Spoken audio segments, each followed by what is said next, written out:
So tell us who you are again, your name, where you're from, and we'll start with that. Tell us where you're from, what you do, if you work for an organization, and then I'll come back to you and ask you a little more about your experiences around PrEP, what initially began your PrEP experience. So why don't we start with Mr. Noel, who some of you may have seen earlier in that great plenary. So Noel. Hi, everyone. My name is Noel Gordon. I live in Washington, D.C., but I was born in New York City in Las Vegas, Nevada. I currently work for the Human Rights Campaign, where I direct our HIV and health equity project, and I've been on PrEP for about a year and a half now.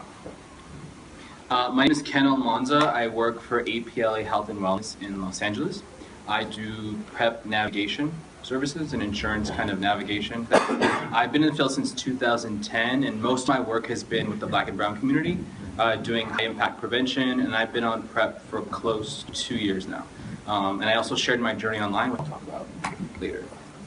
My name is Danny Cruz. I'm with the Sex Workers Outreach Project, also a current sex worker, formerly on Rent Boy, which I'm still a little bitter about. And I've been on PrEP for about a year and a half.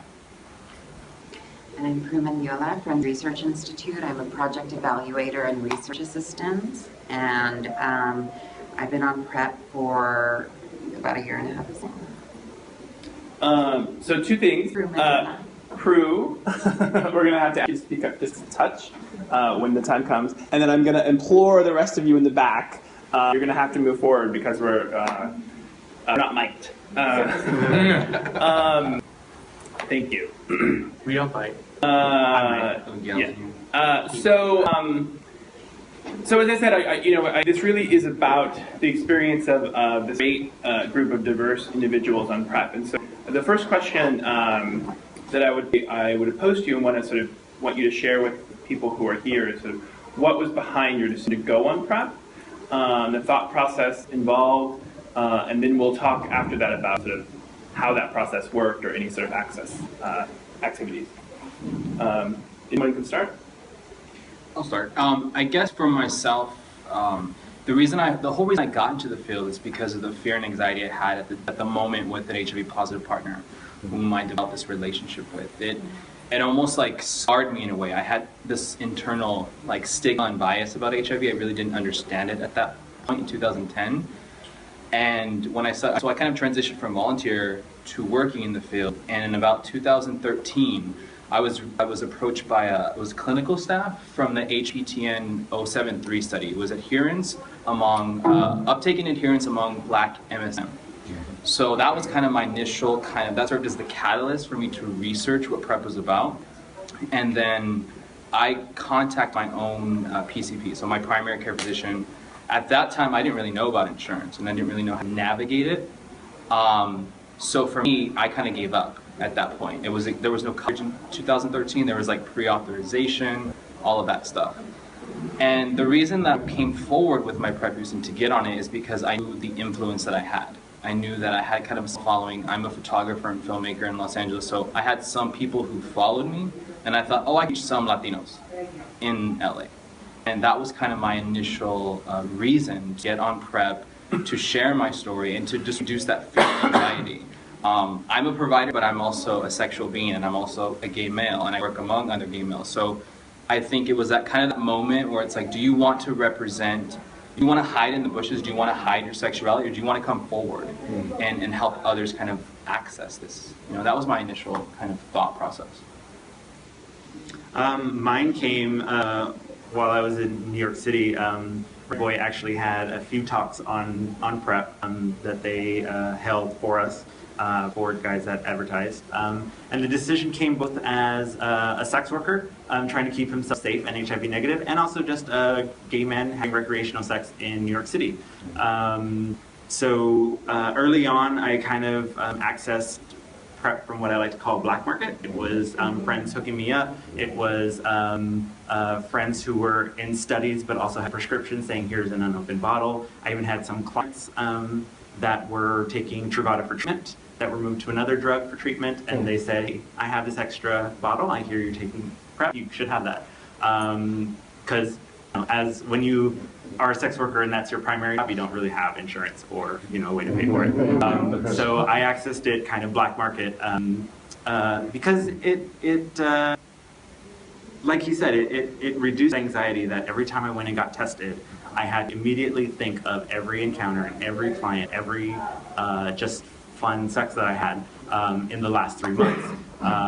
And kind of reading up on the research, reading up on the studies, and listening to people talk about it kind of put me at ease, and I no longer had that anxiety when I go get tested. It kind of started the first time I went and got tested on PrEP. I was still a little anxious. It's still a new drug.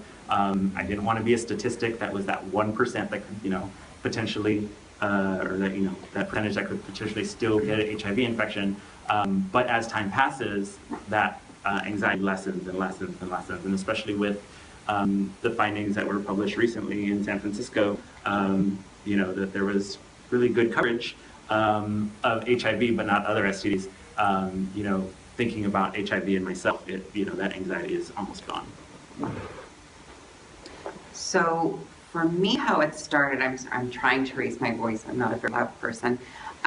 For me, how it started is I do a lot of local and community advisory boards through my work, and we were doing some discussions on PrEP when it first started coming out, and we had a really hard time finding transgender women on PrEP or even that have taken PEP. And so I said, well, I'm a trans woman, why do it? And then I can be on the panels.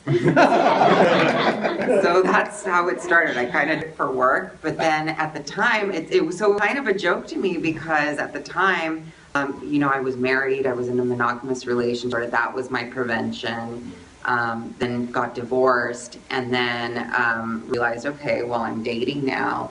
And I think it would be not just great for me to have this on my belt for work so I can talk about it, but also as a tool for prevention for myself and my personal life, and that's sort of how it came about. Yeah, my story doesn't differ too much from, I think, what other folks have shared. I sort of came to PrEP through the Stigma Project, which is an organization that did a lot with HIV stigma, and they created this really handy tool called Is PrEP Right For Me? And I took the quiz and essentially it sort of gave me the answer, which was, PrEP might be right for you, you should talk to your provider. And I did. And he's an HIV specialist, so that was very easy to have a conversation with him. And I think, I guess the aspect that really factored in was I sort of assessed my also structural risk, I guess, or sort of like, yes, there was the individual behavior. I had had condomless sex before, and I, reasonably could assume I would have condomless sex again, usually now and when I die. And so there was that, but, I'm also, I live in Washington, D.C., which has, one of the highest HIV infection rates in the world. I am a black gay man who has sex with other black gay men, and black gay men are, young black gay men are among sort of the most impacted by HIV. And, I also live in a highly concentrated area with gay men, right? So when you put all those sort of environmental factors together, even if I had sex with condoms 9 out of 10 times, it could be that one time I don't have use condoms that I contract HIV. And so I guess that also went into my decision making, that, risk for me was not just like whether or not I'm using a condom in this individual instance, but rather what is my environment like? And the reality is that my environment is statistically predisposes me to, if not contract HIV, have sex with men who have HIV knowingly or unknowingly. And so that was that was just a sobering reality. I think if Noel, anyone else, can sort of elaborate a little bit more on that point of risk, because we've seen in some of the recent research is that people who know that who engage and understand that they are at risk are going to go on PrEP, but if they don't think that they're at risk, they're not going to go on it, or they're not going to know about it. And so how does one determine, oh, I'm at risk, so I should go on it? Like, obviously for you it was relatively easy. Right. For the rest of you, was it similar or was it different? I think a good way to gauge if you're at risk is if you have that sinking feeling like I did every time you got tested. That means you're probably at risk. Not everyone, some people, are going to have, in the 3 months, they're going to have sex one time, but they're going to carry that anxiety with them from that time they have sex until they get tested. So are they at risk? Maybe not as much as I am. But if they're as worried, then they should be using other tools as for HIV prevention, if they're not going to use those tools that are available for them, then maybe PrEP is something they should consider. We're going to take questions in just a little bit. I just want to kind of to that. When you're working in the field and you're teaching these prevention groups, right? Day in and day out, you're talking about risk for other people, right? You're like, what is your risk? What are you doing? And then every day I'm thinking in the back of my head, what am I doing? Like, who did I bareback? Who did I go and raw? And then like you constantly are reminded of that, and you have to be honest with yourself. Like, I'm at risk. Like, I'm at risk because I work in the field and I know what prevents HIV doesn't mean I'm actually acting out those things. And I think as a provider, you have a lot of people who just stay silent on the issue and who don't really aren't honest with themselves. And I'm like, yeah, I'm pretty nasty. I'm like, I need to really, not nasty in a bad sense, but like I like to engage in pleasurable sex, and sometimes that's without a condom. And for me, it was just about being honest with myself and really I knew all the facts, and I've heard stories day in and day out, and I know what the chances of me contracting it were very high, depending on what I was doing. So that's how I kind of. And the one thing that I add is, I had been prescribed PrEP, and so that was like a surefire, like, okay, like, and particularly, I was an interesting case because I had condom sex with a long-term non-progressor who I had assumed was undetectable. And so I knew he was A positive, and I knew he was on, and I knew he was connected to care. But I interpreted connecting to care being undetectable. And he's actually like, no, I'm a long-term progressor, which for those of you who don't know, essentially, his viral load has not sort of reached a point where his physician is like, I'm ready to prescribe medication. Your viral load is low enough, so your body's doing a good enough job of keeping your viral load in check, and so I don't feel the need to like put you on ARVs immediately.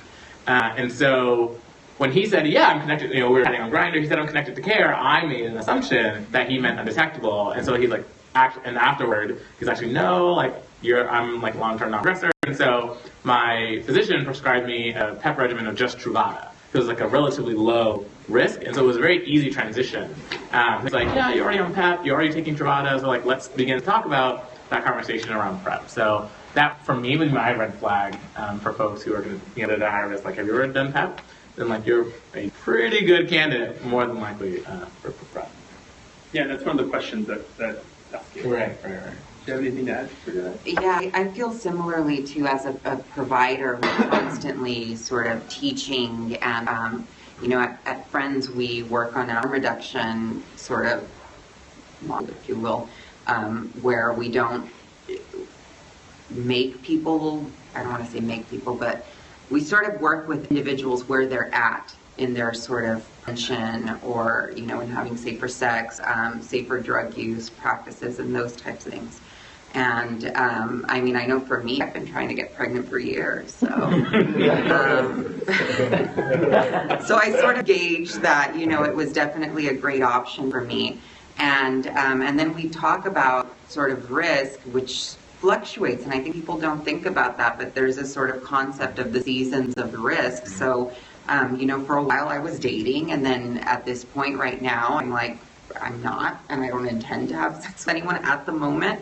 So I've been stockpiling it for when I do. And then I said, you know what, but I'm going to travel. So last week I'm like, just in case, to be safe, I'm going to be taking it for right now. And you can go off and on it, but as long as you're taking it in a consistent manner. But yeah, I think sort of gauging that sense of risk is very personal, and varies. It's going to change from time to time for everyone. So we heard Danny explain sort of how he was able to get PrEP in the most creative way possible. And I'm sure others had to do it in even more extreme or creative ways. For the rest of you, do you want to talk about any challenges you had accessing PrEP, or if it was particularly easy, things that worked really well for you? Yeah, I think, well, for me, I'm very spoiled. I have great insurance and the best doctor in the world. And so through her, it was interesting because she is an HIV specialist, only I'm not positive. I requested, I had a cyst, and I requested that she be my doctor. I was like, do you only see positive people? She was like, no, but you need to see me in my Pasadena clinic. And so one day I just emailed her when I had decided to go on PrEP, and I said, can you please give me a call when you get a chance? I want to talk to you about something. And she called me and she was like, what's up, Prudence? What's going on? And I'm like, I think I want to start taking PrEP. She was like, PrEP, you mean for Truvada for prevention? And I was like, yeah. She was like, okay, we'll get that process started. And that was it for me. But I know for a lot of other people, it's a lot more difficult than that. And I always fear they talk about at work that they might be changing our insurance provider, meaning I would no longer have Kaiser, and that just absolutely terrifies me. I don't want to lose my doctor. I don't want to lose my access to PrEP, and it's scary. I think for myself, I mentioned it in 2013. It was more difficult at that time because not too many providers were familiar with it. The agency I was with, the group policy was like complete shit. They had no coverage whatsoever for drugs. So I was lucky enough to be part of a study, an adherence study, and that's how I started to access it. And because I work in the field and I'm privileged to know people, it was easy to get that contact, to get that, baseline, interview and get in easier. So I think I'm definitely privileged in that sense that I was able to go right in and not have to go through insurance. Nothing to add. My process was very similar to Prue's. I had good insurance. I have a gay doctor. I'm a pharmacist. Yeah, it's very. I work for a gay rights organization. Like it's very easy. It's very gay. But right. But to Prue's point, if I were to lose my job tomorrow, I can't snicker at the any sort of his story because I don't know where I would turn to continue paying for PrEP, so or at least accessing it. So. Well, yeah, and I think that's also sort of important for all of us to remember, and some of these points came up earlier in the plenary, this idea that we have a system that ties your health care, up until recently, to your employment. And often it's really good health care that you don't want to do without or have to figure out, bronze plan, gold, and that in and of itself can be a substantial barrier. So, sticking with the sort of clinical experience, around PrEP. There's always a lot of talk when we have a conversation about PrEP around like side effects and adherence and challenges or things that that might help people be more successful. So have you all had particularly good or bad experiences with side effects? I guess they're not really good. Or have you had particular success or challenges around adherence, or do you have tips for like, how do I remember to take my medication, those are things? Well, I had a huge case of peace of mind, like a huge case. So I have peace of mind. That was like the biggest, I guess, like that was a positive thing for me. I felt like I had a poop like the first couple days, but then after that it was like, I've never noticed your bowel movements. Like yeah, and I was like, this isn't normal. But I mean, that's with any medication though. You kind of get that adjustment period. But other than that, I mean, I guess stigma. Are we gonna talk about? Let's talk about it. Okay, yeah. So. I was pleasantly surprised because I've always had stomach issues, and they say that that's like most common side effect is stomach issues, and I did not have any of that. The only sort of side effect I've had is I lost a little weight. I'm not going to complain about that. I'm still waiting. It's not working. But yes, I think what has been more difficult for me is like making sure I'm staying adherent because I forget everything. Alex told me the room. 5 minutes later, it was like, what? Where? And so I'm constantly like, did I take my pill or not? And I think sort of the best way is now I had been stockpiling, so now I have a bottle in my purse, which is always with me. My whole life is in my purse. I keep a bottle in my desk at work and then one in my medicine cabinet at home. And it's okay if you take an extra pill. So I'm like, okay, if I can't remember, did I take it? I'm like, let me just take another one. So that's been helpful for me. Any other adherence tips from you all? I use like those like boxes, and they have like individual slots, like one big, yeah, and that's been super helpful. So, and this one breaks it down by like AM or PM, and so then I like just literally like look at the box and say, okay, I didn't take it today, and so because I'm also very like short-minded or absent-minded rather, and so that's been effective. And then I'll just try to tie it to something I do every day, like shower or teeth, and so that's sort of a quick tip that's been very helpful. And these are, and for people who are sort of providers and doing this work, these are sort of lessons learned from HIV positive people who've been doing this for many, many, many years.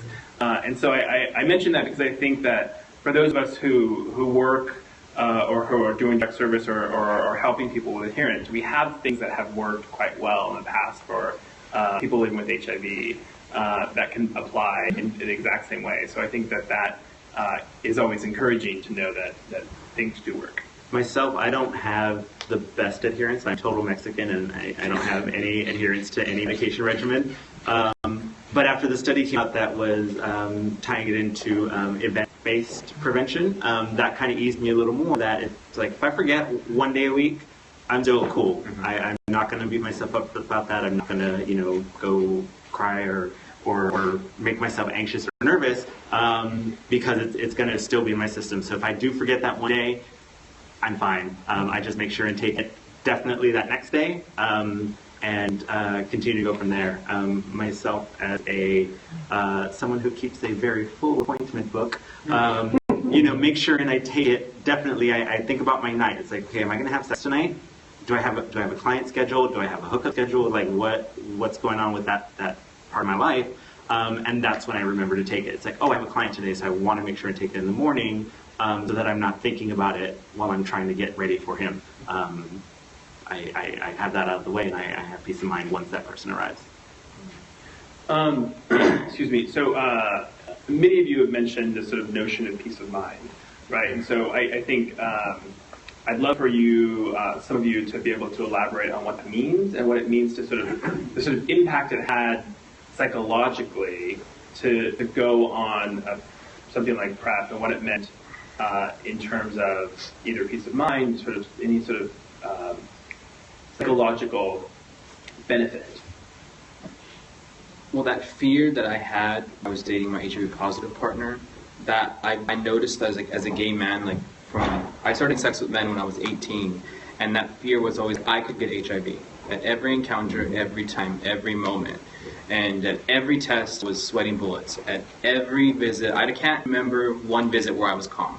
Never. And then when I started to work with clients directly, I seen how they were affected the same way and how scared, in the back of it as a gay man, you're like, I'm always at risk for HIV.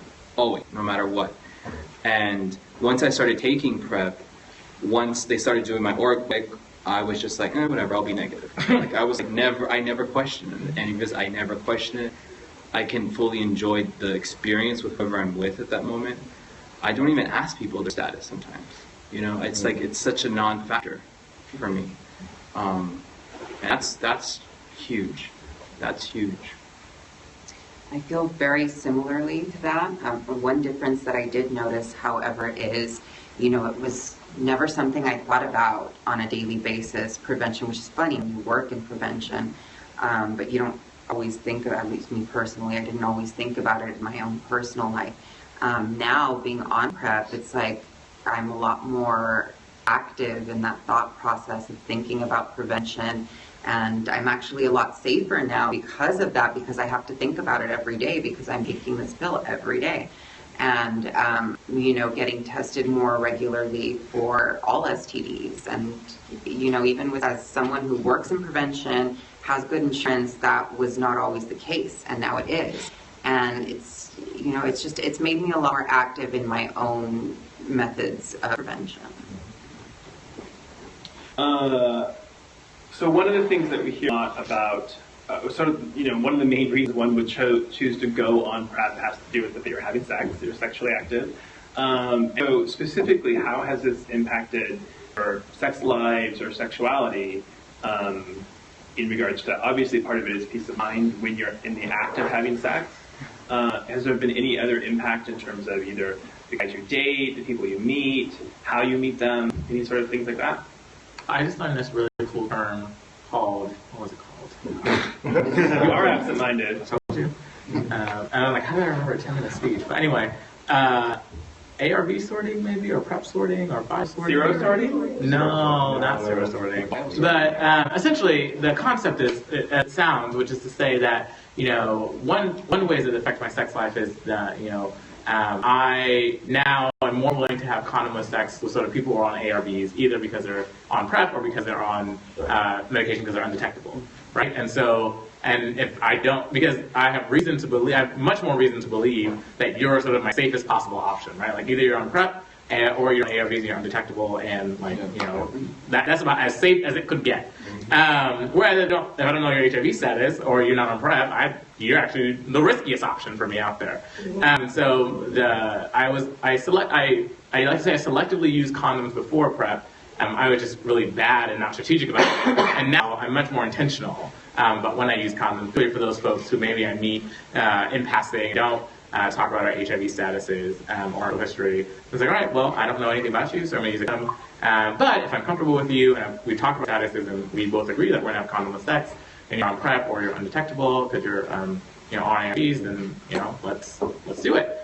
So this like ARV sorting has become a new way that I think I'm managing my risk, and it's been interesting to sort of talk to other people who have found themselves doing something similar, especially when I remember 5-6 years ago, if you had asked me if I would ever have sex with a guy living with HIV, I would have said no.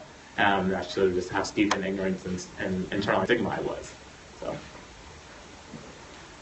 For myself, I was when I take PrEP now, being on it, especially for recreational sex, I kind of do the same thing.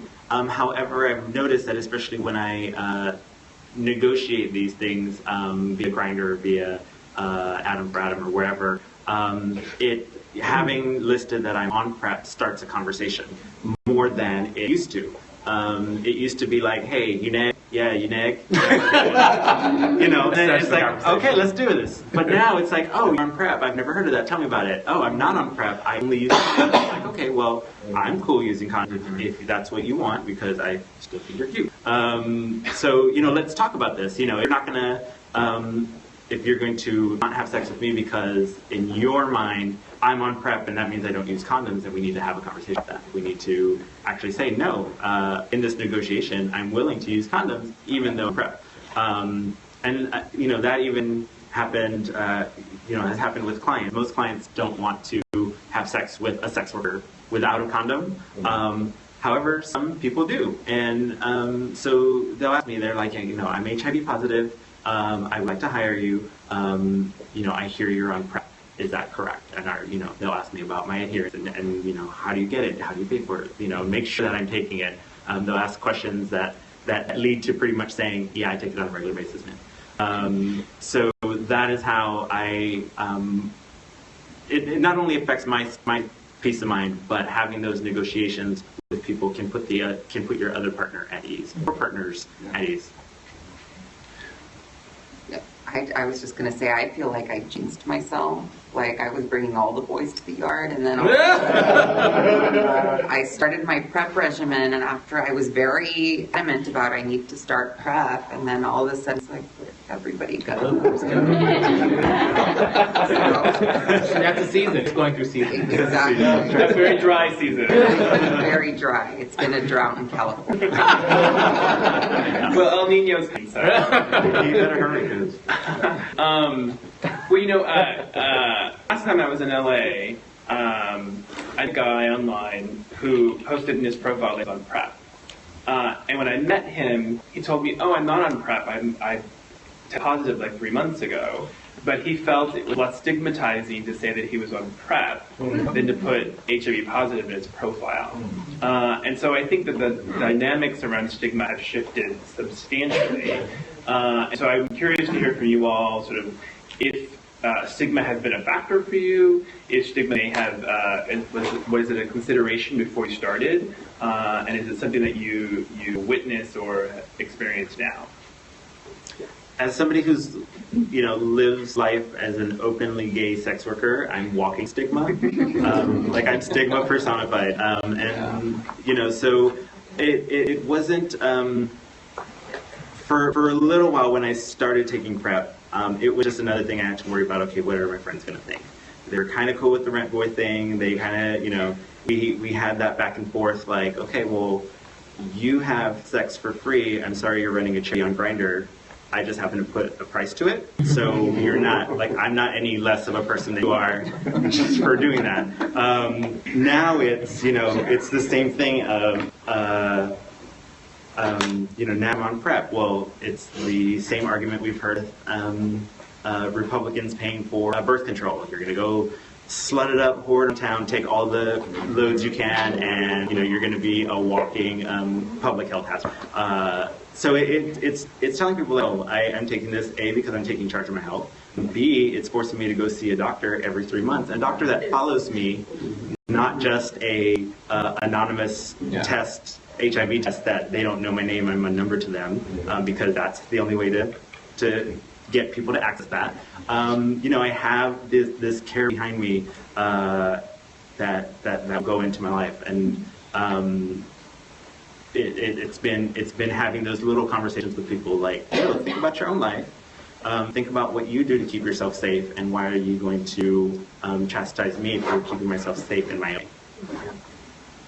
I could say just working Black and brown men, stigma is like so heavy in those groups. So the way I battled that is going online and coming forward as a PrEP user, because I don't think you have enough Latino and Black men who come forward and say, hey, this is the way I have sex, this is what I'm doing to prevent HIV, and this is kind of, this is the partners I'm having, this is how I take it. So I documented kind of that whole journey for about 1.5 years, and that was how I battled it. I was really apprehensive at first because I was like, what if my job fires me? What if people start directing that shame towards me? But I was like, you know what, this is going to be the greater good. It's going to have a great impact in my life, and it's going to affect a lot of different people. And for Black and brown communities, you don't have enough of that. You do not have enough of that. And it's like, if I don't do it, then who will? Who's going to represent me?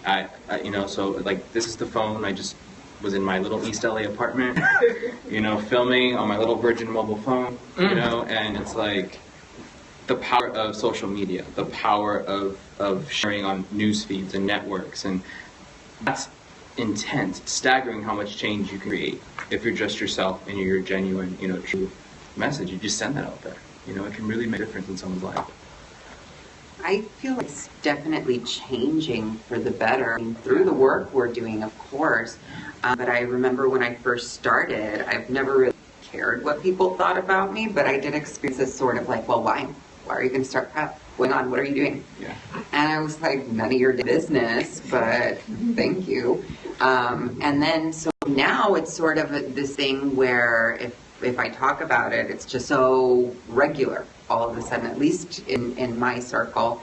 And people are like, oh, that's awesome, you're on PrEP. And now, so I've seen that difference. And then I even get like, how do I get started? And I'm like, great, I'll help you out in whatever way I can. So I've definitely seen sort of a paradigm shift in just the past year on how we're looking at PrEP. Any thoughts there? Nope. Good. Because I will open it up to everyone for questions, and then we have plenty of time. Any questions from you all in the audience? So other question, I think it's a good question. I'll do the latter one first. So about the side effects. One that, because I'm on Truvada as treatment and my boyfriend is on it as PrEP. And we shared a very similar symptom, and I was like, well, that's a little symptom, that's a good symptom. We had really abnormal dreams for like the first 2 weeks I started PrEP. I don't know if any of y'all experienced that, or if any of y'all might hear that. Because when I looked at both my medications, also on Civikate, I read online, like both like the side effects on there, the possible side effects were abnormal dreams. I was like, no wonder I'm fucking freaking out at night. So just, I don't know, in the heroin. I was just wondering. But the second one is the stigma.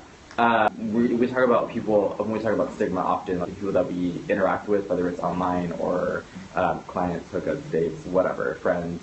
I hardly hear about stigma from family. My poor boyfriend, Best of Soul, he's going through a lot with his mother right now because she, as a good mother, and I probably would have done, looked at my profile on Facebook, and we hadn't had that conversation, or he hadn't had that conversation with her about me and my cirrhosis. So she saw that, immediately freaked out, and like he had to calm her down, and like he talked to her about like he was gonna get on PrEP, and so the first month went by, and I was actually very recent, and she's still like she hates me right now. even though he's on PrEP. So I was wondering if you encountered that stigma with family members if they happen to know that you're on PrEP. Like, what is their take on it? And if you dealt with it, how did you deal with it? It's funny you bring that up because my mom prevented me from first getting on PrEP. Like, of all people, right? I told her I said that I'm really open with my mom. Fortunate, she's accepting. My brother's gay, my grandmother's lesbian. Like, I have a lot of gay in my household. So for me, I was very fortunate to have that open acceptance. And I was like, Mom, I'm gonna take this pill. And her first reaction was like, oh, so you don't want to fuck with condoms? So you're just gonna take that shit, put it in your body. And she's like, she was talking to me. She's like, you're gonna put poison in your body. You're gonna fuck your body up. You're crazy. And then I was like, she's right. Like, in my mind, she doesn't even work in the field, right? And I was like, I don't know if that's attributed to being Mexican. I don't know if it's attributed to just being, you saying yes to your mom. And I don't know what that was, but that kind of really stirred me up. And I had to speak to other doctors, and then I was like, Mom, look, I should do it, look. And so it was important for me to get that approval. I don't know why, but afterwards, like, I got a lot of press and I ended up being on the LA Times, so everyone found it anyways. So it's cool to be able to educate not only the gay community, but the straight community that doesn't really get too in-depth with it. Yeah. They're just like, oh, it's for you people. And it's like, no, it's for everybody. It's like, so I get to educate like all of my tias, and during holidays, I bring over articles, and they're like, that's wonderful. Like, that's great that exists, and that I can use it. And I'm like, yeah, use it. It's for HIV, it's human. Yeah. For me, when I talked to family about it, I had to remember that like my older sisters are a slightly different generation. They're in their 40s. I am now 30. I was in my 20s when I started PrEP, and so I had to remember that the only thing they knew about HIV was from the 80s and the 90s, where it was still a death sentence, and it was something that was very scary, and there's a lot of that stigma attached to it. And so to be able to say, no, like, this is actually a drug that we've been using for treatment for the longest time, and now we found out that we can use it to prevent me from even getting HIV. Coming at it from that place, like, let me take you back to that fear you have about HIV from you going through the AIDS crisis with everybody else, and tell you that no, now we've updated it, and A, it's no longer a death sentence, and B, there's actually this tool that I have to keep myself safe. And that kind of calm people down a little bit. I also explain if both partners are on it, there's even less risk. So it's like, no, Mom, if I'm taking the medicine and he's taking the medicine, then we both are keeping each other safe. You don't want to tell your mom story? I'll tell it. We have time later. Yeah. Yeah, hi guys. Some of what you're saying resonates with me. I'm 53, divorced 2 years ago, single, and I've been doing HIV work since '87. I came out when I was 22 in 1984, when it was that first wave of death. So I'm in my gay adolescence and sexual, and then it was fear and death and condoms only. And by the grace of one spirit, I'm here and I'm negative. So I decided at 53 to start to investigate. I've been this AIDS professional in a state that's small, so I'm kind of like that bigger fish in a small pond. I didn't get tested since 1999 because of stigma, because of reporting. And I said, oh my God, Tom, here's your report. Oh my God, Tom's positive. How could he do that? He knows better. So that prevented me from getting tested for STIs, doing any kind of healthcare that was HIV related. So like I'm working in this organization and saying, I'm promoting testing and almost like magically protected. That must protect me somehow. And it doesn't. And really processing this. So when PrEP started to come on, and I started in April. And I said, you know what? I'm going to be negative or positive. I'm going to get treated if I'm positive. And I'm going to take PrEP if I'm negative. I'm going to get better health care. I'm going to get screened for sexually transmitted infections. I'm going to see the doctor. And I also am fortunate to have a gay doctor with a gay pharmacist. Yeah. And it's all done, right? It's awesome. But it was my professional stigma and my role that's interfered with my health. And now, fully empowered, fully sexually empowered, there was this darkness too about taking risk. There was something about not taking protection and keeping it, low risk, like there was this danger. And then when I started PrEP, I went through dry season, honey, and I was like, holy crap. I thought I was going to have more than exactly right. Now that I'm protected. And it was just the opposite. And I heard all the slut shaming, all the stuff that, oh, okay. Starting to get back to my game, don't mind. Anyway, all of what you're saying resonates. And I also got on social media, and I told my family, I told everybody, and use that as a resource in the team. I thank you all for what you're doing, what I'm doing to protect not only our health, everyone else. I don't want anybody else to get infected with an STI either. And that's a really important, actually, the point that Noah made earlier, in terms of sort of how we shifted narratives and how we sort of shared our stories. And I think we tried to accomplish that with HIV, in terms of this is what the experience of living with HIV is like, to sort of reduce stigma, blah, blah, blah, blah, blah. Now we have the opportunity with PrEP to say this is the experience, and this is the impetus behind what we're doing right here today, because that can have an impact. So originally I'm from Chicago. Left Chicago to the Bible Belt, where they don't even want people to have sex.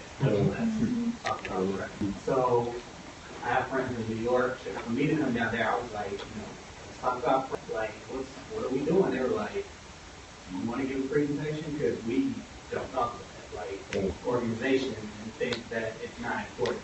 So even going to physicians like, hey, how do we go about, because I have clients, all my clients have to be positive, but they're in relationships.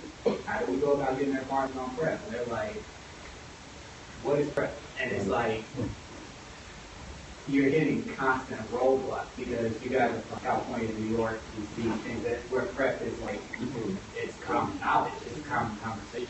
So what do you do when you hit those roadblocks where you're like, you're having to be that basically voice of understanding, because what you're talking about is like a foreign language to the people you're around. So have you encountered that where you came up to a doctor, with a client or somebody new, you went up to the doctor and you're like, hey, how about PrEP? And the doctor's like, I don't know what that is. Well, I can speak a little bit to that because, so through HRC, we have an office in Arkansas.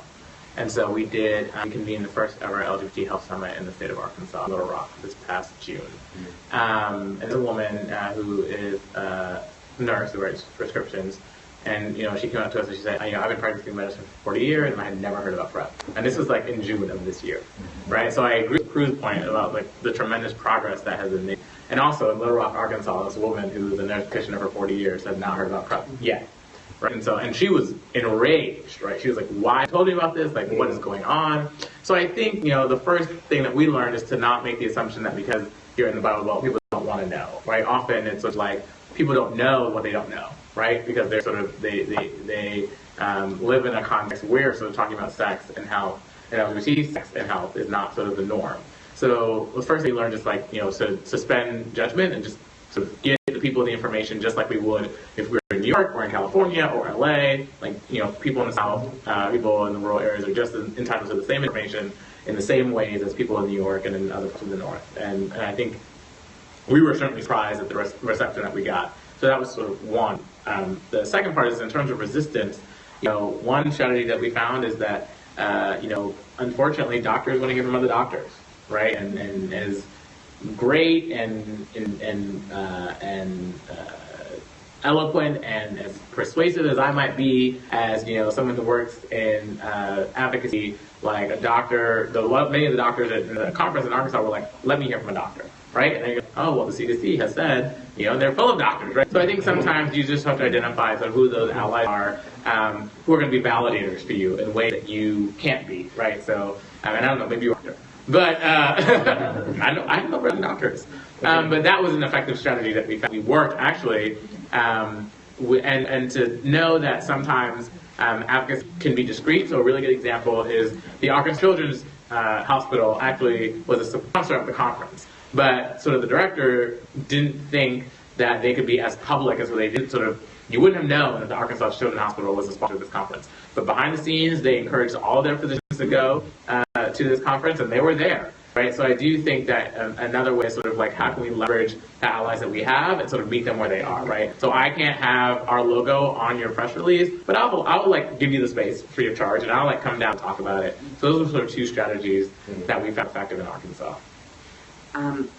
For me, it's like, I think the main point that I try to get across to people, especially to providers, is you need to speak up and you need to keep talking about it until it's like annoyed everyone. And you know, I get very up in arms with my younger trans women, especially. I get very maternal with them, and when they're telling me I tried to access PrEP and I had a problem, I'm like, what? Where? And I'm like, I'm going to find out, because I'm going to call and I'm going to speak to somebody and I'm going to be angry and I'm going to send a letter. And I get very up in arms, and I continuously like raise my voice about it when I have you know, clients that are having trouble accessing PrEP. I'm like, there is absolutely no reason, and we're going to change that. I've got a very kind of like sordid history with PrEP. It's only very recently, within the last few months, that I've kind of hopped over the fence to the, yeah, you do it side. I'm in a serious court relationship. I'm positive. My husband is negative. And we've been together for 6 years. Actually, yesterday was our 2-year wedding anniversary. But for the first 4 years we were together, we didn't have sex. I would not let him touch me. I mean, I knew the, oh, you have a viral load, you have to do it. And I've worked in the field for years. I know all the numbers, I know all the statistics. I'm like, touch me. It was just terrifying. You know, just absolutely terrifying. And I knew it was just my head messing with myself. And then, you know, all the stuff about PrEP started coming out. And when I first started treatment, Truvada was one of the second treatments they gave me, and I almost died. I wanted to become allergic to it, and since then I've actually had to have my pancreas removed because of the toxicity of HIV treatment medications.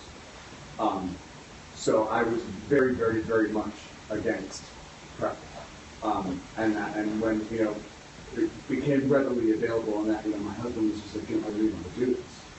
And I was just like, you're going to have to do it without me. Like, I didn't want him to do it.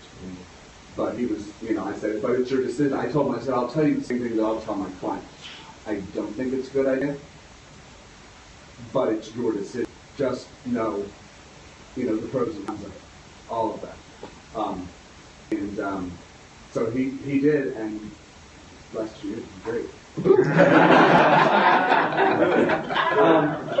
you know, and since then, especially more so probably the last 6 to 9 months, I've done a lot more of educating myself and more research. And this is like the 4th, 5th PrEP seminar I've been to in the last 2 days, and you know, I'm reformed.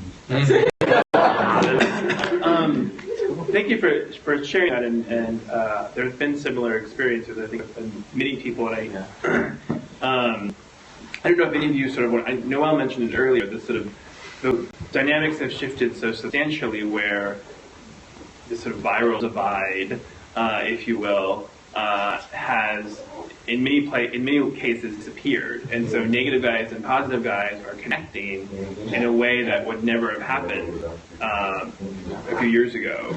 Has that